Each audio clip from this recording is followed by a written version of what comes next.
Hi friends, రైతుగా చెప్తున్నాను. ఇక్కడ గొర్రెల కాపరి అనే ఒక బ్రదరు వచ్చేసి ఏం చెప్తున్నాడంటే, ఒక రైతు తన పత్తి చేను పాడిపోయింది మేపండి అని చెప్పాడంట. వీడైతే గొర్రెలు తోలుకొని వెళ్ళాడు దానిలోకి, ఆ పత్తి చేనులకి. అలా మేపుతుండగా అదే రైతు వచ్చి మా చేనులకి ఎలా వచ్చావులే కొడక అని చెయ్యి కొట్టాడంట. ఎందుకు బ్రో కట్టకట్టుకున్నావు? చేనులాగా పెచ్చండ్లాగా ఇడుచుకుంటారా నన్ను కాసి పిలిచినాక పోయినాక లే కొడుకులా మీరు మా ఊరు అడవలా రాబోదు కాసి కొట్టాడు. ఎవరు కొట్టినారా?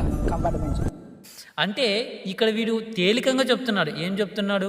నాకు ఫోన్ చేసి చెప్పాడు, నేను తన పొలంలోకి వెళ్ళాను, తన పొలంలో విడిచిన తర్వాత రైతు వచ్చి ఎందుకు వచ్చారులే కొడక అని నన్ను కొట్టాడు, చెయ్యి కొట్టాడు అని చెప్పాడు. కానీ ఇక్కడ తప్పు ఎవరిదవుతుంది? రైతుదవుతుంది. కానీ ఆ రైతు చెప్పిన పొలం అదేనా లేకపోతే వేరేనా అన్నది కూడా క్లారిటీ కావాలి ఇక్కడ. ఒకవేళ అదే సేనే అయింది, అతనే చెప్పింటే, అతనే నీకు ఫోన్ చేసింటే అందులో వచ్చేసి రైతు తప్పు. ఒకటి, రైతులు కానివ్వండి, గొర్రెల కాపరి కానివ్వండి, ఈ సమాజంలో ఉన్న ప్రతి ఒక్క మనిషి కానివ్వండి, ఒక వ్యక్తి మీద కక్ష ఉంటే ఇలా కక్షలు తీర్చుకోవడం కాదు, కక్షలు మార్చుకొని మనిషి మంచితనం నేర్చుకోండి. ఎందుకంటే ఇలా కొట్టడం వల్ల ఏమీ రాదు. ఒక మనిషిని చేయి చేసుకోవడం ద్వారా అది ఒక మచ్చలా మారిపోతుంది. దానికోసం నేను చెప్తున్నాను, మనిషి అయిన వాడు ఒకేసారే పుడతాడు, ఒకేసారే మరణిస్తాడు. చచ్చిన్నాడు ఏమీ రాదు.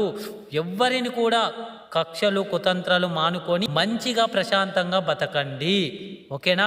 ఇలా ఒక మంచిని కొట్టి కక్ష తీర్చుకోవడం అనేది చాలా చాలా చాలా చాలా తప్పు, ఓకేనా?